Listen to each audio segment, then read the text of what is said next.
Finally, a full-time high school. Yeah, we better not burn this place down. Hello, Degrassi fans, and welcome to the Degrassi Kid podcast, where each week we break down the history and impact of our favorite teen TV show. I'm Jocelyn, and today we're diving into the complete history of Degrassi High.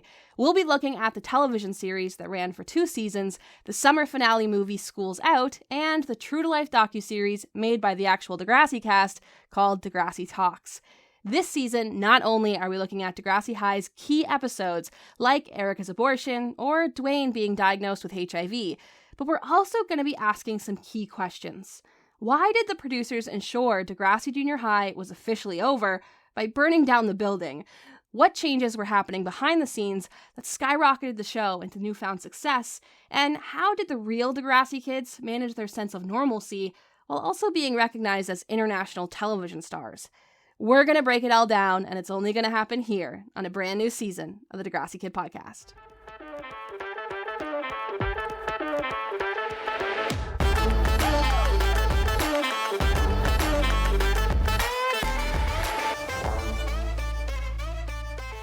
The kids were growing up, and it was time for their stories to grow up with them. Or was it? Before the end of Degrassi Junior High, Linda Schuyler was asked a question. What's next? She said, I don't know if we create Degrassi Senior High.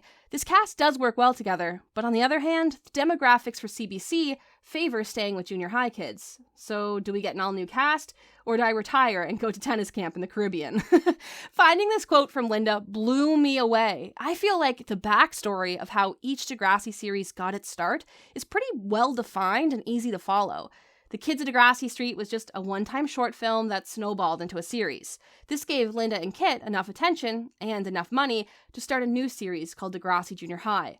On that show, Spike has a baby who becomes the main character for Degrassi The Next Generation, which sees so many kids grow up and move on over 14 years of high school that they decided to start all over again with Degrassi Next Class.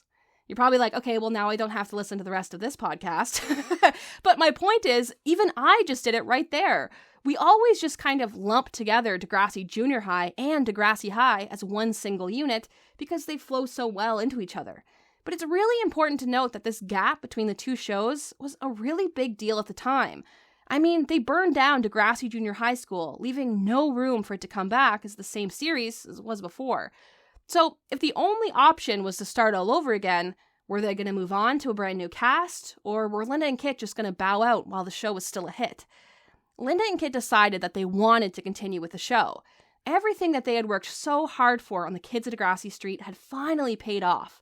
But starting all over again with a brand new cast just didn't make any sense. And they hadn't introduced enough new characters along the way to ensure a next generation of junior high school students. So they decided to move along to senior high school. This is why Degrassi The Next Generation starts setting itself up for success by introducing at least 3 new characters every single season. Like, in Season 2, we get Marco, Craig, and Ellie. Season 7, we get all the Lakehurst kids. In Season 10, we meet Drew, Adam, and Eli, and it just goes on forever. And this idea of, hey, do we get brand new kids or do we keep following the old ones, will actually reappear as a roadblock when the Next Generation kids start graduating. In Degrassi High, they just end the show. But in the Next Generation, they still are being renewed for new episodes, even after the characters had finished their year. But not everything was smooth sailing. The college years is a direct example of learning when you need to let go of your favorite characters and allow them to finally grow up and move on. But back in the 80s, this decision was made even tougher by the fact that Degrassi still wasn't a popular show. Sure, it was well received, it was airing successfully around the world, but this kind of cult classic vibe didn't pick up until Degrassi started airing back-to-back as reruns. And a huge part of that was the director of television programming on CBC. Degrassi became a household name because of Ivan Fetkin. Remember when we talked about the Canadian television industry being pumped full with financing? Money was just everywhere. Well, a big part of that decision was because they wanted to see more Canadian representation on their airwaves. In the 1970s, Canadian radio broadcasters made a decision that 35% of the music they play on the radio must be from Canadian artists. At the time, this meant they needed to seek out and finance more Canadian musicians. Otherwise, you'd be playing like the same 5 songs over and over again. So, of course, this demand naturally created a boom in the Canadian music industry. Well, now it was time for television to do the exact same thing. CBC wanted to fill their station with 2 hours of authentic Canadian programming. Ivan Fetkin was told to make it happen, and he set his sights on reality drama television. Ivan said he was looking for programming that was from the heart, things that have some reality to them, and you don't necessarily need a $20 million soundstage to do it. That's where Degrassi Junior High came in. He loved that Degrassi was filmed in Toronto, but the stories could apply to anyone all around the world. So he reached out to Linda Schuyler and told her Degrassi Junior High would no longer be airing on Sunday nights. Instead, it's moving to primetime television, immediately following the Fresh Prince of Bel-Air. Linda Schuyler said no. Stephen Stone details this meeting between Ivan and Linda in his book called Whatever It Takes. He says she just didn't think it was the right fit. She liked the control they had over Degrassi in their cozy Sunday night spot. And if you move it to primetime, she was worried, well, now do I have to make it a primetime show? But Ivan assured her it was the right move and he knew what he was doing.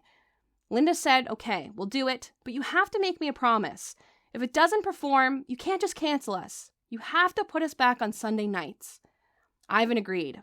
And just for context, Linda had no authority to do this.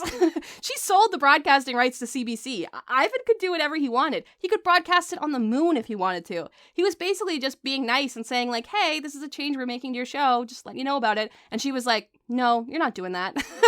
I absolutely love her. But luckily for Linda and luckily for us, she didn't have to worry. Ivan was right. He knew what he was doing. Degrassi skyrocketed its success even higher than before. Degrassi was perfect. Ivan said, there's nothing bogus on that show. I wish I had 20 more just like it. And you might be wondering, why did Stephen Stone put this story in his book? I thought he didn't work on Degrassi again until The Next Generation. Well, when Linda was making the transition from the kids at Degrassi Street into Degrassi Junior High, she knew she needed some help. She was doing absolutely everything on her own, so she sought out an entertainment lawyer. And she just so happened to remember the kind young fellow who helped her secure the rights to Ida Makes a Movie, her future husband, Stephen Stone. She said, I trusted him and didn't think he was out for himself in any way. So, with all of Ivan and Stephen's support behind Degrassi Junior High, Linda and Kit decided they would continue into Degrassi Senior High School. Linda said, we feel a responsibility to help them through the transition. And Neil Hope had some wise words for parents who just didn't understand their teenagers at home. Watch Degrassi High on CBC.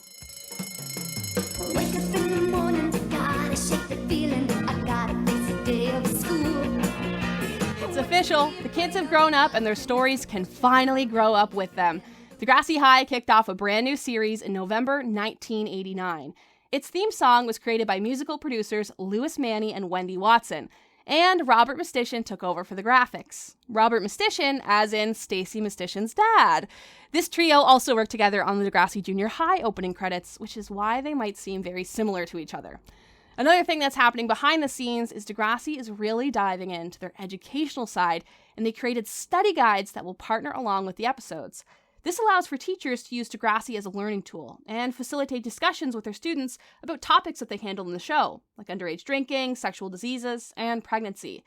This is, as many of you may know, my first introduction to Degrassi when I learned about puberty and the fact that my body was changing from the Degrassi Junior High episode, The Great Race, which is all about Melanie buying her first bra. And this is because in the United States, Degrassi is airing on a public education network called WGBH, which is part of PBS.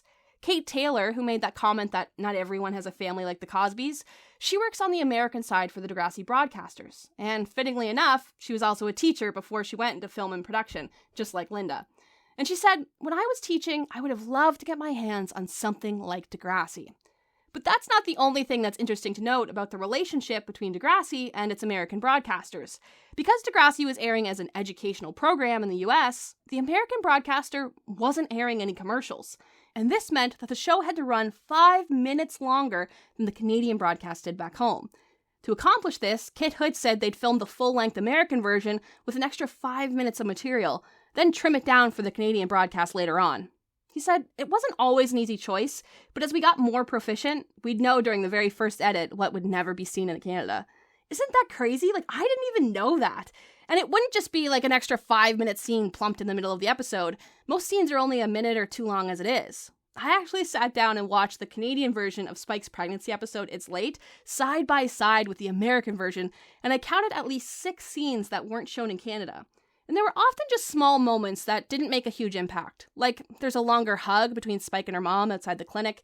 In the American version, someone asks Spike if she's okay before she talks to Shane in the hallway. And Joey and Wheels talk about Lucy's party, saying if the party was at their house, no way their parents would let Spike and Shane be alone together. But that was junior high. Now that the kids are older and have moved on to high school, how much more grown up are their stories about to get? But before we move on to the standout moments in Degrassi High, I want to tell you about a standout sponsor for the podcast. I've partnered with Evie's Treasures to bring you a monthly mail-out option. This month, subscribers on Patreon will receive a personalized postcard from yours truly, and the rest will be filled with goodies from Evie's Etsy shop, which will also be linked in the description. You'll be guaranteed 2 Degrassi stickers and a special Degrassi bonus item just for you. This week, Sarahjei upgraded their pledges on Patreon to try out this new mail-out option, and I just know they're gonna love it. So thank you to Evie's Treasures for being our first sponsor on the podcast. Head on over to patreon.com/Degrassi Kids to grab your Degrassi swag bag today. What are we gonna tell Mom and Dad if you're pregnant? I'd never tell them. I think they'd figure it out. They wouldn't know if I didn't show. When you're pregnant, you show. Not if I had an abortion. As we know, Degrassi High kicks off with huge 2-part episodes that will define the series as hard-hitting and unwilling to compromise. Season 1 takes us through a new start. Erica spent her summer with a boy named Jason, and after having repetitive, unprotected sex, she's pregnant. Erica goes through all the same realities as Spike did. She takes a pregnancy test, she tries to hide it from everyone, and eventually, she has to face her reality. Except this time, her choice is to have an abortion. And Degrassi does something interesting here. First, it starts in the middle of the story. We don't get the same insight as we did with Spike's pregnancy. We never see Erica's relationship with Jason. In fact, we never see him at all. Instead, we only focus on the after effects of finding out you're pregnant. Now we're not just dealing with a girl who was pressured one single time. We're dealing with a young girl who happily consented and was eager to have unprotected sex with a partner over and over again. This is a huge swing for primetime television. It's one thing to ask us to sympathize with someone who was kind of pressured into it, but now we're being asked to sympathize with someone who gave it up willingly. You and I know that there's no difference, the same way you and I know an interracial kiss is no difference. At the time, this decision is huge. As well, because we're getting into heavier topics for Degrassi High, they're really cementing the idea that if the A plot is serious and dark, the B plot will be lighthearted and comedic. Here, the Degrassi kids are getting hazed on their first day of school. Dwayne and his buddies are picking on the new kids, covering them in shaving cream, making them put on ladies' underwear, and they even make Joey roll a banana across the floor with his nose. I dive even deeper into this episode on my podcast, How Degrassi Handles Controversy, which is all about Erica, Manny, and Lola's abortions on the show. We'll look at the political landscape around Degrassi and how it changed in 1989, 2003, and 2017, while also comparing things like how many times were they allowed to say abortion? How far did they go on screen? And what were the long-lasting effects after each student had their abortion in high school? But for now, things keep moving on. The Zits film their music video for Everybody Wants Something, and the Savages stop by the school to film a music video of their own. This is something that's been happening the entire time throughout the series. Degrassi's been developing their own sense of world building around fictional media and celebrities. Yick and Arthur watch Swamp Sex Robots, Stephanie fangirls over Damon King, and the kids stay out all night at a Gourmet Scum concert. None of these things are real. It continues on in future generations.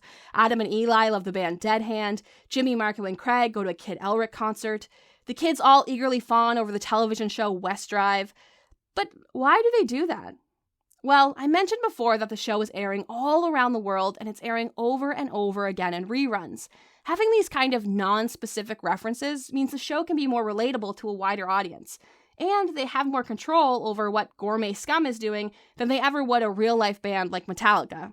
Though it is interesting to see how real-life references like Kate Bush's Running Up That Hill perform in a show that's airing now, but meant to take place in the 80s, like Degrassi did. Then we get to the episode Nobody's Perfect, which is where Kathleen faces abuse from her boyfriend Scott. This is where Degrassi's intersectionality really starts to take place. Because they've not really introduced many new characters, all of Degrassi's students start going through multiple life-changing traumatic events while still in high school. For example, Kathleen is anorexic with an alcoholic mother and an abusive boyfriend. That's a lot for one kid to handle, but if those stories are being told, it makes sense that Kathleen would be the one to tell them. Part of the reason Kathleen develops her anorexia is because she wants to have some control. She's struggling with her mother's alcohol addiction, and she copes by pretending like everything's perfect and totally fine, that she's perfect and totally fine. Story-wise, it makes sense that when her boyfriend starts to abuse her, she'd see it as her own fault and cope by pretending like everything's okay. However, Linda Schuyler does address the fact that at Degrassi, this small group of kids going through 3 or 4 life-changing traumatic events over and over again isn't totally realistic. But they're not going for realistic, they're striving for authentic. It's unlikely one school would have this many horrible things happen at the same time, but if it did happen, Degrassi does it best and reflects the real-world experiences of each tragedy. So just keep that in mind next time you're like, I would never send my kid to Degrassi. Linda Schuyler wouldn't send her kid there either. And season 1 of Degrassi High ends with lots of drama when Michelle becomes addicted to caffeine pills. Now, I think it would be so interesting to compare this episode of Degrassi to the Saved by the Bell episode where Jesse Sprano becomes addicted to caffeine pills. It's easily Saved by the Bell's most well-known and most Degrassi-like episode, and they came out in the exact same year. I mean, they tackle the same topic for the same demographic, but their styles and values in storytelling are totally different. So let me know if you think that would be fun, because I will gladly do that. And with that, we continue on into season 2 of Degrassi High. Did you hear what they said? You're bleeding too, man. What are you talking about? Do you want this on you? What if I had AIDS? Dwayne, if you got AIDS, man, that's fine by me. I'll be at your funeral, man. I'll be the guy laughing. Bad Blood is probably the most well-known episode from the Degrassi High series. Degrassi pushed boundaries by having a leading straight male character contract what was known as the gay disease at the time.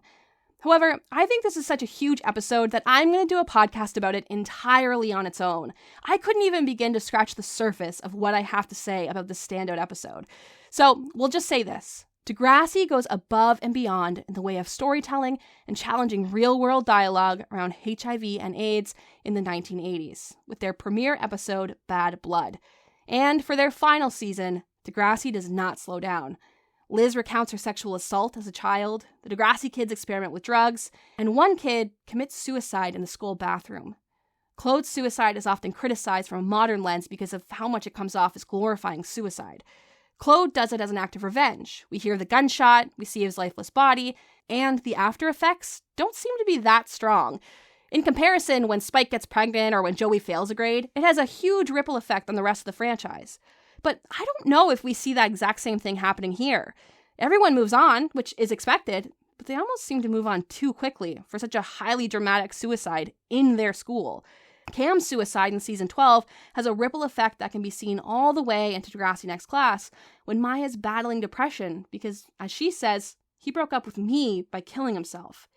But to be fair, we know Degrassi does their research, and it should be noted that our understanding of mental health has changed drastically since the 1980s and the 1990s. When it came time for Cam's suicide, they made sure it would happen off-screen. They never confirmed the way he did it, and they were consciously aware of the copycat effect, which is when kids see something on TV and they want to try it themselves. Which is something 13 Reasons Why did not take accountability for when they decided to show their main character slit her wrists in a bathtub. Not only did we see her suicide happen, but she continued to live on through hours and hours of recorded tapes. She appeared in flashbacks, people talked to her in the afterlife. The show really glorified that if you kill yourself, you'll become the #1 thing people talk about for the rest of their lives, and you'll be around to listen in as it all happens. Studies were done that showed the rate of suicide or suicidal attempts increased after the show aired. But the producers of 13 Reasons Why didn't seem all that concerned and never really took accountability for their ripple effect in the real world. In fact, it took Netflix stepping in to edit out her suicide scene and started to include warning labels on their episodes. Degrassi went into Cam's suicide episode knowing the risks they'd be taking with the copycat effect. This is why it took so long for them to tell this story again. Suicide only happens twice in their show, with Claude in 1991 and Cam in 2013. Degrassi wanted to make sure if they told this story, they told it right. Even when they told Ellie's self-harm storyline, they also had the copycat effect in mind. They knew it was important to tell the story, but they had to try and find the balance between educating kids who are already doing it on its dangerous effects and how to seek help, without introducing it as a brand new idea to young, impressionable teenagers who may want to try it for the first time after seeing it on Degrassi. This is another one of those things I could do an entire podcast about, to be honest. And I did make quite a couple TikToks about Aislinn Paul, who stood out against 13 Reasons Why. She played Claire Edwards on Degrassi, and I'll link my TikTok in the description so you can take a peek yourself. But for now, in the Degrassi High episode Showtime, Degrassi made sure to use all their resources to keep their young audience safe. So they partnered with the Kids Help Phone. A public service announcement was aired with Pat Mastroianni and Stacey Mistysyn before and after each episode. They talked about how difficult the subject matter of suicide can be and suggested ways to get help if you need to talk to someone. Pat and Stacey might not be teen counselors, but if someone does reach out to them because they recognize their characters from the show, they at least have a basic understanding of these topics and how to redirect someone to get help. And that's huge, because when Spike's pregnancy storyline was happening, Linda and Kit started to worry after young audience members would mail in children's clothing and toys to the Playing with Time production office. And Amanda would even get real people stopping her on the street to get advice on if they're ready to have sex. But in real life, Amanda hadn't even had her first kiss yet. And just because you play a pregnant character on TV doesn't mean you all of a sudden know how sex works, or even when you're ready for it.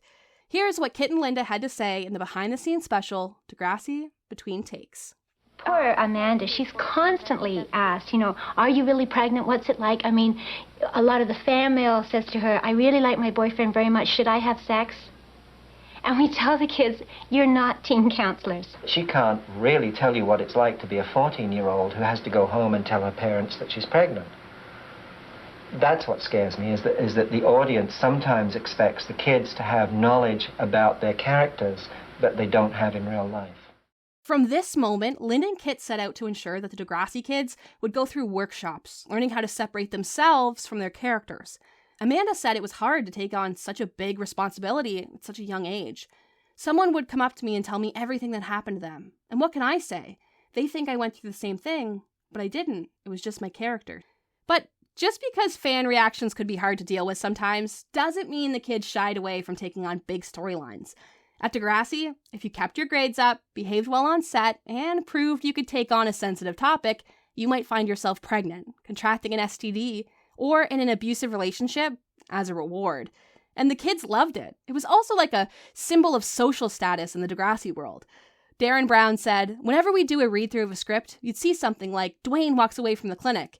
And you're like, nice, I got AIDS. Stacey Mistysyn said, they were so embarrassing. Each week it was like, which totally humiliating thing are they going to put us through? But you wanted those storylines. As awful as it sounds, you wanted to be the one who got AIDS.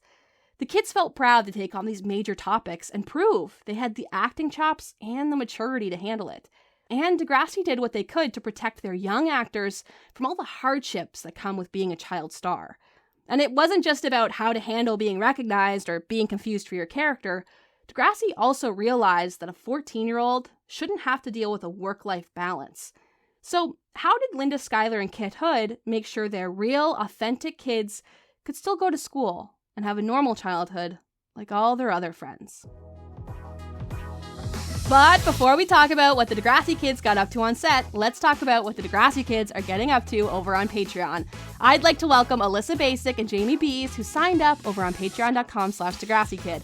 And a thank you to Owen for upgrading. Thanks to these guys, I'm almost at my goal of 40 patrons per month, which is huge. So head on over to see what kind of rewards they'll be getting into for supporting the podcast. But now it's time to find out what was it like on the set of the real Degrassi High School. There are no Winnebagos or catering services here. That's what Rebecca Saw said when she was asked, what's it like to be a TV star? There are no Winnebagos or catering services here. I love that. Stacey Mistysyn said, you have to really like what you're doing because you don't have people catering to you. And I think this is such a testament to Linda Schuyler and her passion for really helping kids. Linda said it was important to her that she wasn't pulling out her real students from school to have them pretend to be students on TV. Degrassi's publicist, Catherine Ellis, said, "We have a rule that you never miss more than 8 days of school in a month." And even so, just because you're an actor on a TV show doesn't mean you get to skip out on homework either. It's actually a requirement that the kids have a certain amount of school time on set to make sure they keep up with their homework and assignments. Rebecca Saw said, "I'd be writing a chemistry exam on set at 7 a.m. and then a production assistant would send it over to the school." And for a lot of kids, it wasn't just about getting the work done. Rebecca's mom said, "If your marks fall below 80% in any of your classes, I'm pulling you off the show." Most teachers understood the dual lives of their Degrassi students, and they'd actually receive school credit for their acting work. After all, they were gaining incredible real-life experience. But the kids admitted some teachers could still be jerks about it. Pat Mastriani said, "In some classes, I have an 81 or an 82 average, but in geography, I have a 31. My teacher just isn't understanding." Pat added on that he actually found having a one-on-one tutor on set helped him in some of his classes. But other actors felt it was no use, because after filming all day, they were just too tired to do their homework. So, besides on-set tutoring, what did filming an episode look like back in the days of Degrassi High? Amanda Steptoe said that one single episode can take about 2 weeks for the actors, a week of rehearsals and a week of filming that all took place between April and October. This way, they could mostly film over the summer and not have to miss a lot of school. Each morning at 7:15, the Degrassi kids would get picked up by the company van, the same one that Pat stole that one time, and they'd be taken to either St. Vincent Massey Public School if they were filming Degrassi Junior High, or Centennial College if they were filming Degrassi High. These were the real schools in Toronto that they turned into Degrassi each summer. You can even still go and visit them today. Filming wouldn't start until around 9 a.m., but this gave the kids lots of time to do their own hair and their own makeup if they chose to, and they could put together their outfit for the day. They were encouraged to bring their own clothes, but because the scenes weren't always filmed in chronological order, they'd still have to coordinate their outfits. One of the actors said they had milk crates labeled day 1, day 2, day 3, and depending on what scene you were shooting, you'd have to go change into that outfit. At 9 a.m., the production manager, Sari Friedland, would go up to the holding room and grab the kids that were needed on set. Then shooting could finally begin. Sometimes the shoots could last up until 6:30 at night, depending on how much screen time your character had. Sometimes you could just be a background actor who sits in class or stands at their locker for the day. These background roles were called NARBOs, which meant no acting required by others. Your days would be pretty short because all of your scenes would only happen at the school, and you wouldn't have any lines to remember. But if you were a main character who got pregnant, for example, you'd have scenes at home with your family that could be shooting well into the evening. So how much did they get paid for all of this? For missing school and being at work, sometimes all day long in the summer? Well, the Degrassi kids never opened up about it, but Pat Mastriani quipped, "Hey, it's more than you'd get from babysitting." And with that look into how the Degrassi episodes are made, I think it's time we move on to the summer finale movie, Degrassi School's Out. Degrassi was over, and they knew it. The season 2 finale, One Last Dance, ended before the Degrassi kids could finish their senior year. But even though there were still more stories to tell, it was time to move on. Many of the cast were grown up, already graduated in real life, and ready to start their own careers outside of the show. It was time, Linda said. The Degrassi team recognized they were bowing out while the show was still fresh and strong. Way better than waiting until they're canceled or until nobody's interested anymore. This strong finish would also make an impact on how well they can pitch Degrassi The Next Generation as a brand new series 10 years from now. But during the final season of Degrassi High, Linda Schuyler, Kit Hood, Yan Moore, and the rest of the Playing with Time team brainstormed. How do we wrap up a show like Degrassi, where every episode is already such a big milestone in teenage storytelling? That's when they came up with a summer finale movie called Degrassi School's Out. Retroactively, this movie would go on to become a cult classic.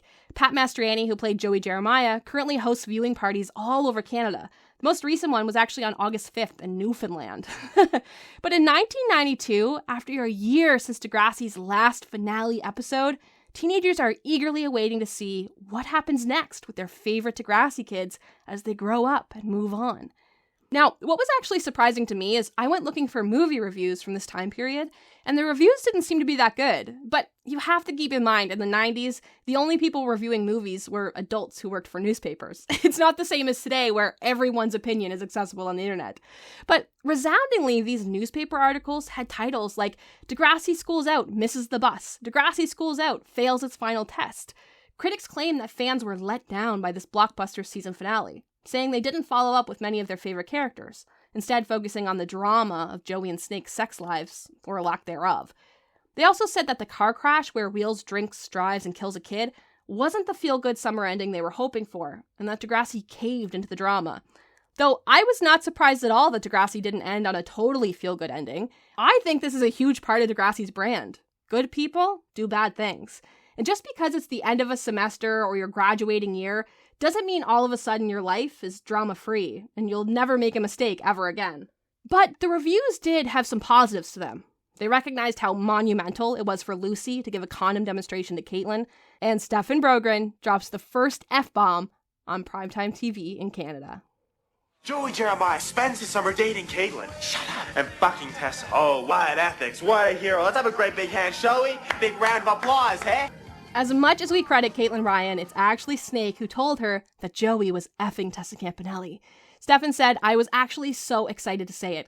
We filmed 2 versions, one where I said screwing and the other where I say the F word. I didn't know which one CBC was going to air until they broadcast it. Then there was a huge uproar. But they couldn't have imagined how many people would tune in to Degrassi's finale movie. 2.3 million people across Canada get to say, I remember where I was when Degrassi said, you were fucking Tessa Campanelli. I had to say it at least once, okay? Isn't that crazy? And this idea of a generational finale would go on to inspire films like Degrassi Goes Hollywood and Degrassi Takes Manhattan. The whole idea of Spinner marrying Emma was to close out their original generation, to kind of give them a send-off and finish their stories now too. Now, no need for us to debate on if it was a good idea, but it was still an idea. But you can see how those films are inspired by the foundation of Degrassi Schools Out. So, between Degrassi Junior High and Degrassi High, we've met over 50 new students across 5 seasons, which includes 70 episodes and a movie. But still, it isn't quite over yet. We've all got real problems, but can't always solve them. We need someone to listen, cause we all need some talking. Some try to ignore, but we've got to explore. We cannot hide it all away, let's do this together. Well, I'll talk to you, and you'll talk to me. We've got to reach out to set us free. Degrassi Talks. Degrassi Schools Out aired January 5th, 1992.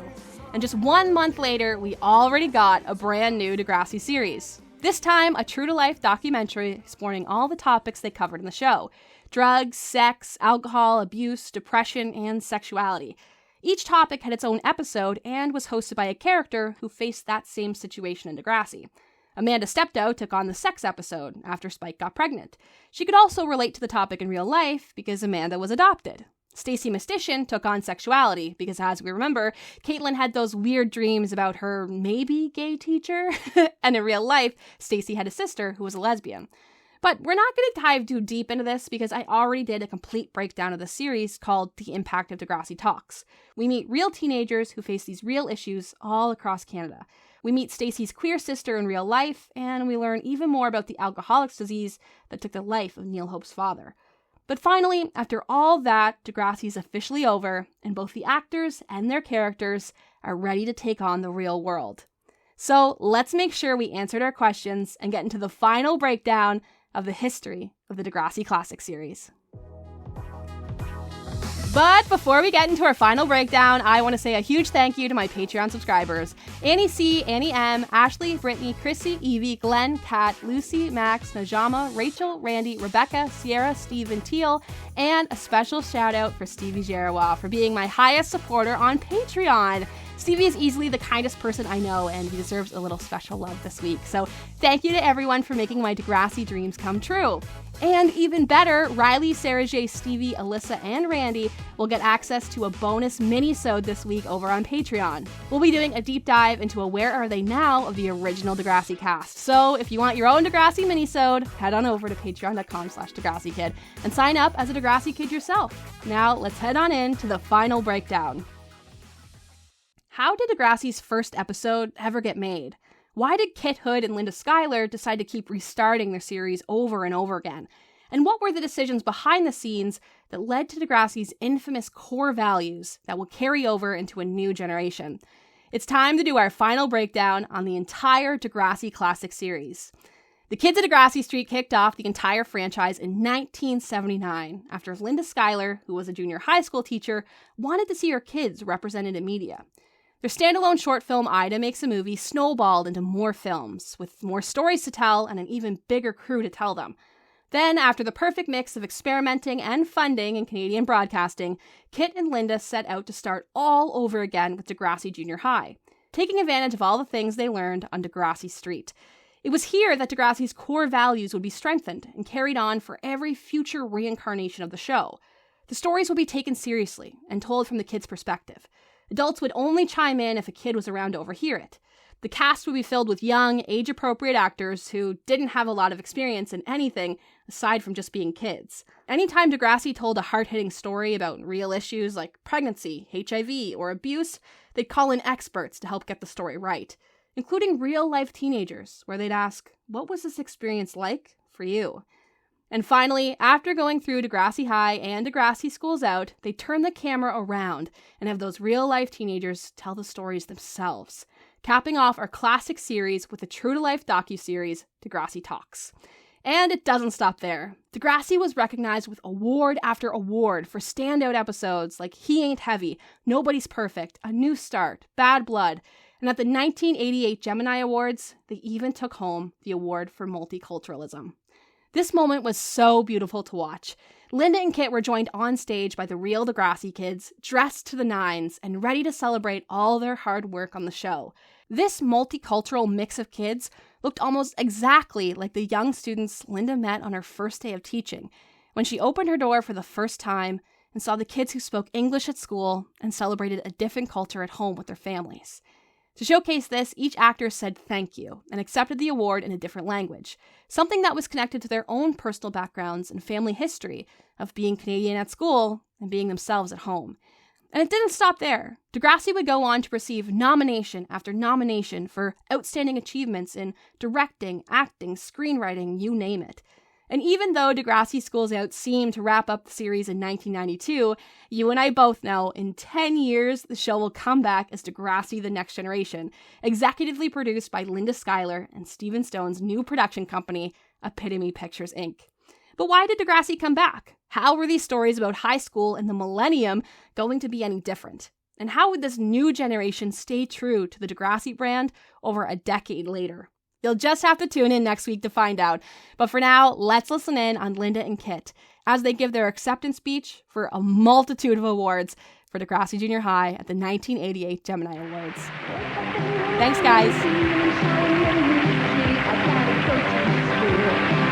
For 10 years, Kit and I have been producing films for and about children, and there have been times when we have felt a little bit like second-class citizens in this industry.